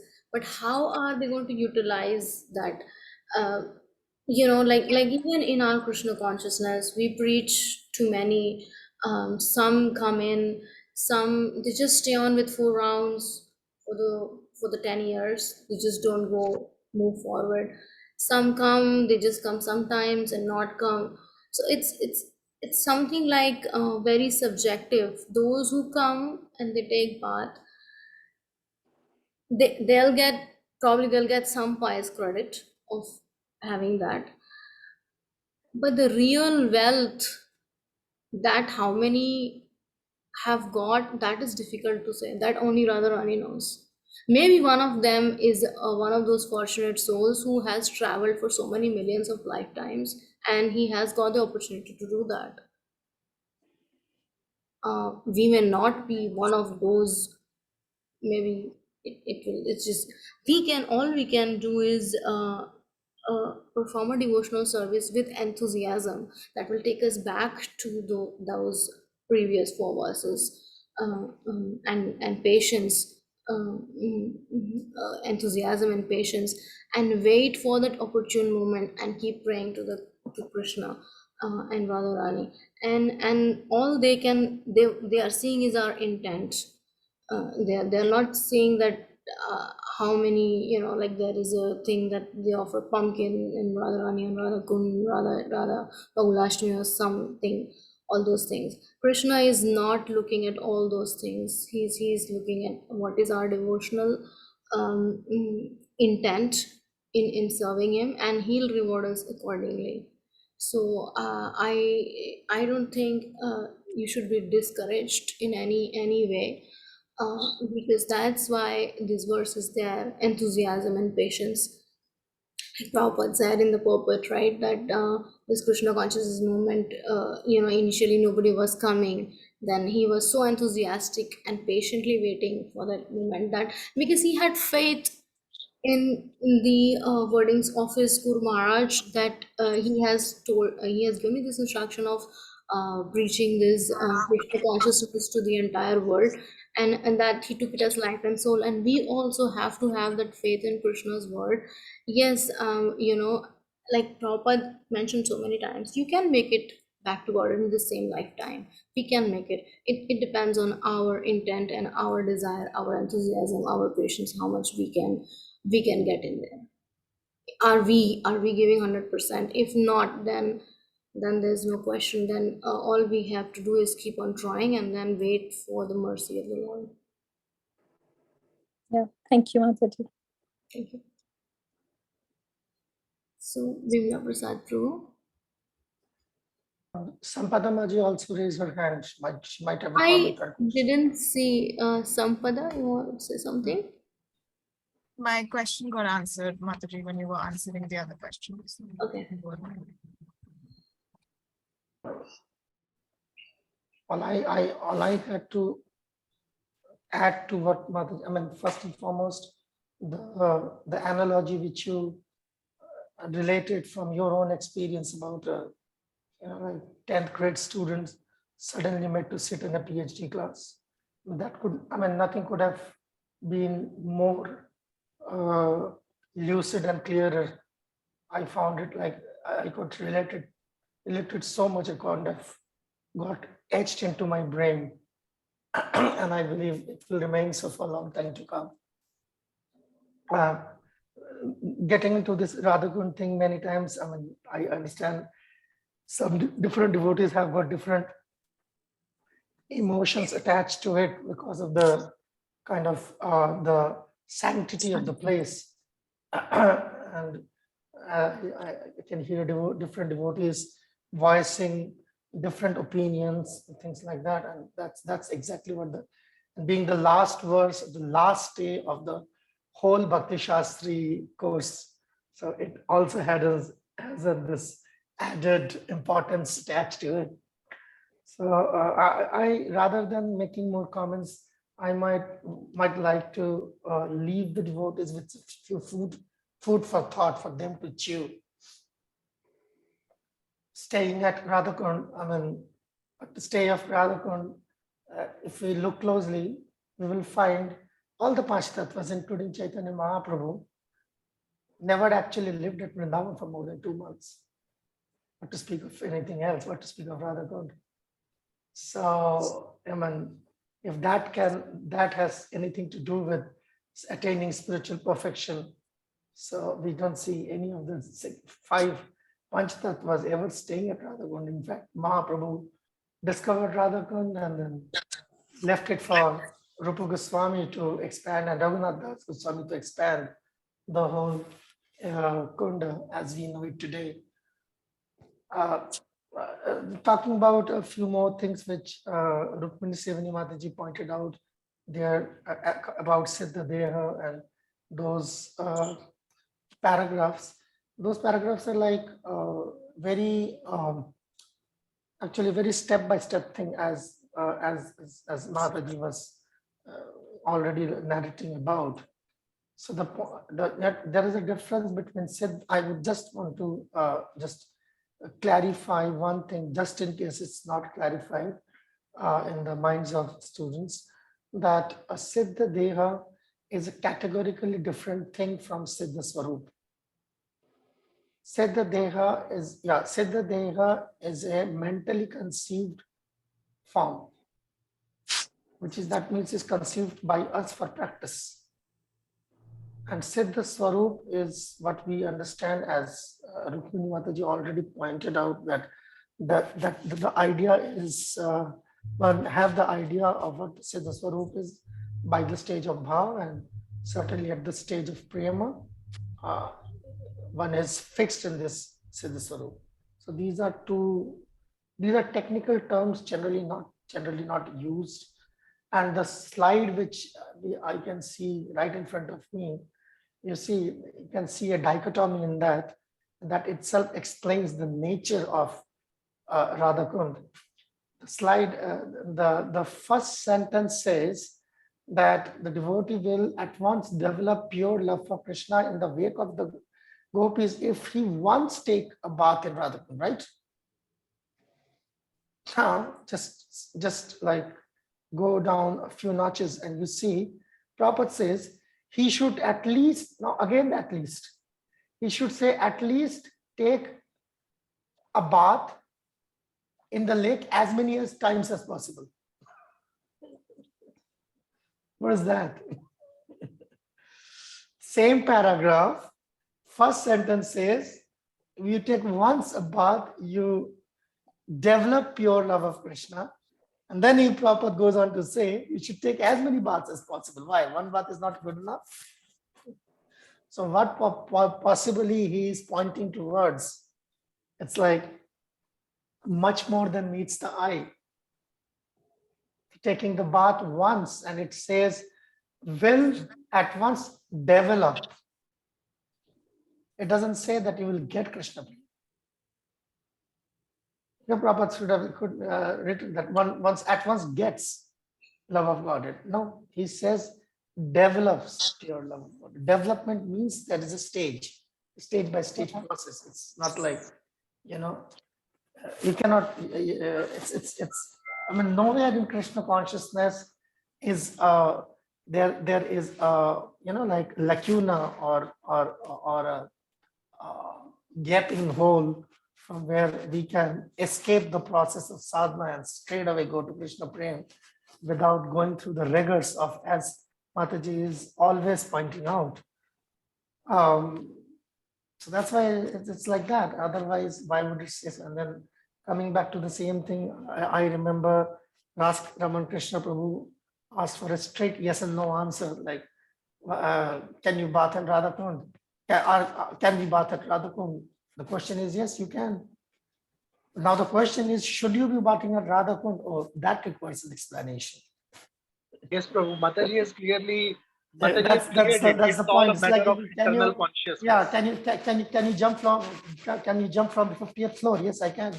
Or will you jump from the 50th floor? Oh, that requires some consideration. So it's like that. So then it's like a yes/no questions are generally good in the beginning stages of Krishna consciousness, and yes/no questions are there when we are understanding the nature of a thing, which is like what it is, Sambandha Gyan. When there is the question of Sambandha Gyan, yes/no is one way of knowing things. But here, this verse is talking about Prayojan. Prayojan doesn't have answers to yes and no. Prayojan have got many nuances, many shades to it. And just as Rukmini Harisevani Mataji also cited the examples of some proper disciples who are taking bath in Radha Kund, again, as it's very individual. So now, like, again, that's the point of what is being a Bhara Vahi and a Sara Grahi Vaishnava, the Vaishnava who takes essence and the Vaishnava who takes the load, like the donkey. And as Mataji already pointed out, Bhakti Sastri Thakur never took a bath at Radha Kund. Prabhupada never took a bath at Radha Kund. Bhaktivinoda Thakur never took a bath at Radha Kund. So what is the principle? That means we don't take bath at Radha Kund? No, that's not the principle either. Otherwise, why would he write in the book that one must take, and twice he says that taking bath at Radha Kund, but at the same time, in his own practical personal life, we never saw Prabhupada taking a bath at Radha Kund. Of course, after Prabhupada left the planet, after 2 days, you can see the biographies, his murti was taken to Radha Kund, and there the murti took bath. Loknath Maharaj and these other disciples of Prabhupada, they were there, and they put Prabhupada's murti inside Radha Kund. They immersed them and they had bath at Radha Kund. That's the kind of things have got yes and no to these things. I mean, not to confuse you or not to leave you gasping for more, but it's basically the same thing as Mataji said. I have to go back to the same example. It's like you have to come to the graduate to the PhD class in order to actually understand what this teacher is speaking. Merely glancing at those numbers and I mean, going by the motions is that only takes you as far as it goes. So I've never got a better example than that. Thank you, Marji, for that. In like 22 years of my life, nobody gave me such a powerful example. Thank you, Krishna. It just came through. Yeah, that's realization. And also just wanted to add, yes, Bhaktisiddhanta Saraswati Thakur never took bath in Radha Kund, but when he established the Chaitanya Math here in Mayapur, he one day from his quarters, he looked at the window and then he felt that there should be Radha Kund, and he excavated a pond and then he made Radha Kund and a Govardhan hill. So from that also we can understand that the importance of Radha Kund. Though he himself never went and took bath, he gave lectures at Radha Kund, he took Achman there, but the fact that why he had to build Radha Kund Shyam Kund here in Chaitanya Math in Mayapur and a Govardhan, because from this we can understand the importance of the spiritual value of these two places, how much they behold in our Gaudiya Vaishnavism. It's not that physically we take bath or not, but how much, like, again, we are actually thinking in our consciousness, these things are, we are conscious about Krishna. What is the highest where we need to be reaching? It's not physically we have to be doing those things, at a later stage in our spiritual life, like as Prabhu was mentioning, when you are towards the goal, then those things really doesn't matter what you physically do. It's about what's there in our mind and how we are going to be, actually, because everything is Krishnized by then. So it's all in our thoughts, and that's how he showed us with his actions that he especially got excavated to Radha Kund, Shyam Kund and Govardhan Hill here at his Chaitanya Math in Mayapur.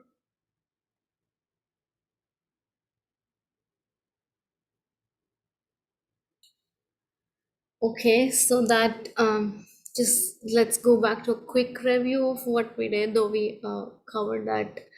And so that's when this text 10 is saying about that who will not reside at Radha Kund.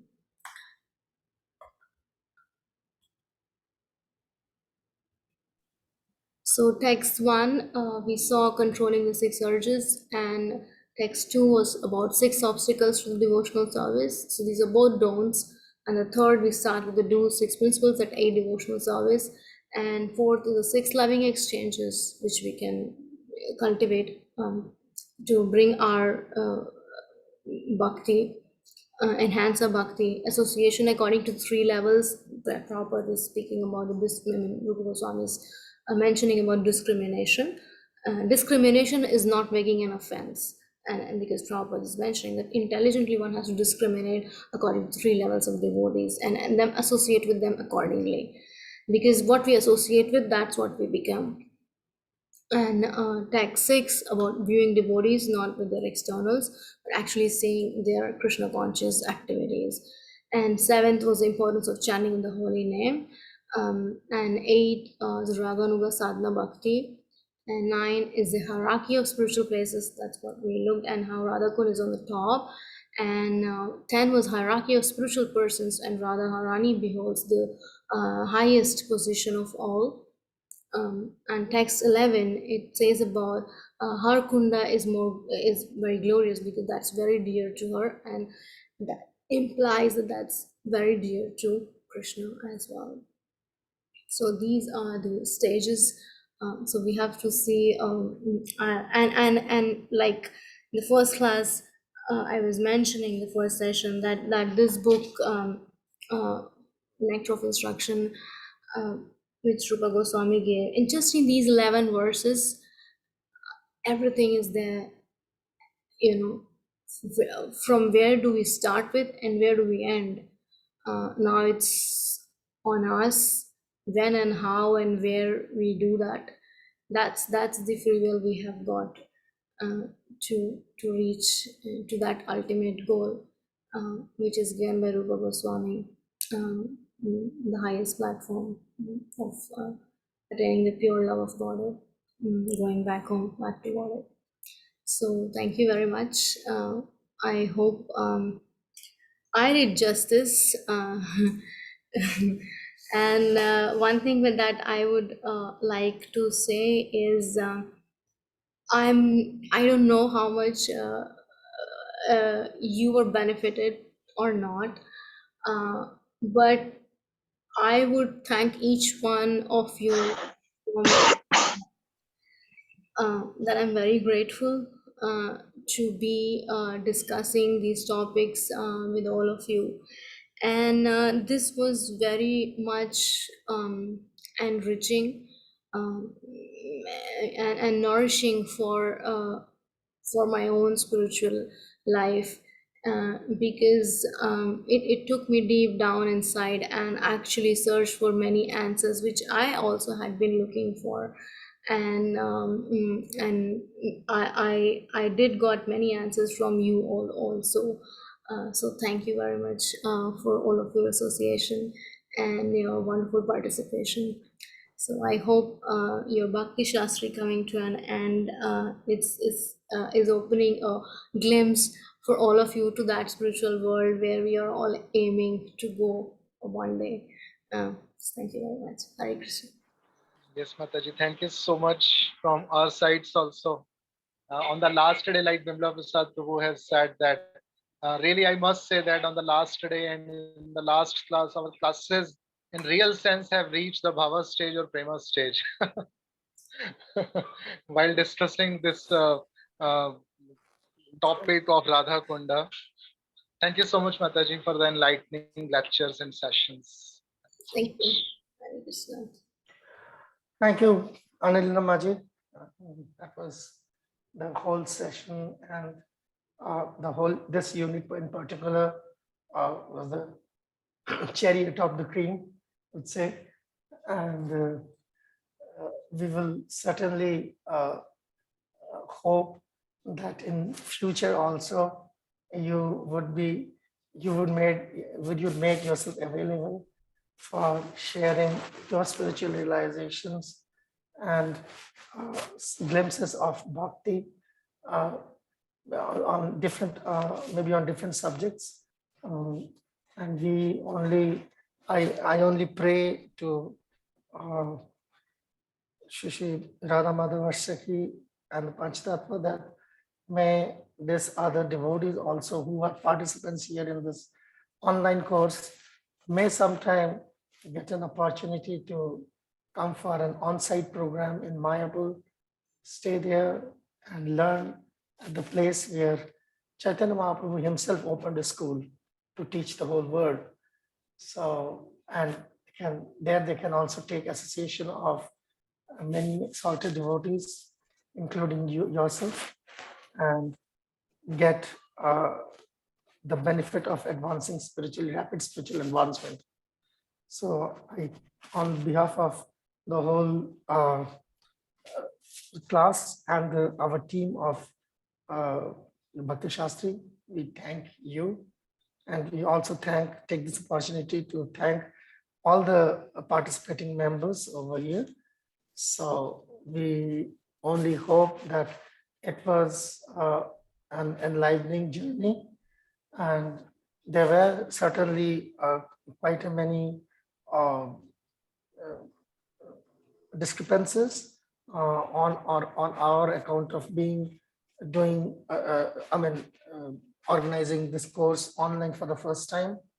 And we will certainly, we have taken a few feedbacks as well sometimes ago from a few devotees, and we hope that next time we come clean of those things and be able to serve all the devotees better. So before we part, let me inform all of you that, or you have your CBS, whatever, so you can kind of be done with your CBS and also the OBS shloka test. So before only after you are done with all of your examination requirements can we proceed towards certification. So I encourage you to complete your whatever backlogs you might have, and consult with Yagya Ganesh Prabhu for that. And wish you, this is the start of a journey for the Bhakti courses. This is like Prabhupada. This is Bhakti. It's not like learning about Bhakti. Learning about Bhakti is Bhakti. So thank you. Thanks all of you. And especially we thank all the facilitators without which this wouldn't have been possible. Thank you. Hare Krishna to all of you. My humble obeisances to you. All glories to all the assembled devotees. All glories to Shri Guru and Gauranga. Thank you, Prabhuji, for organizing such a wonderful course with all the exalted speakers for us. It was actually our privilege that we were able to associate with such great devotees, and we were able to understand their realizations. So definitely it will be helpful for our spiritual life. Thank you, Prabhuji, and thank you, Mataji, for giving us wonderful explanations of the verses of NOI. Thank you. Thank you very much, Prabhuji. And Thank you, Mataji. Thank you, Prabhuji. Hare Krishna. Thank you so much, Mataji. Hare Krishna.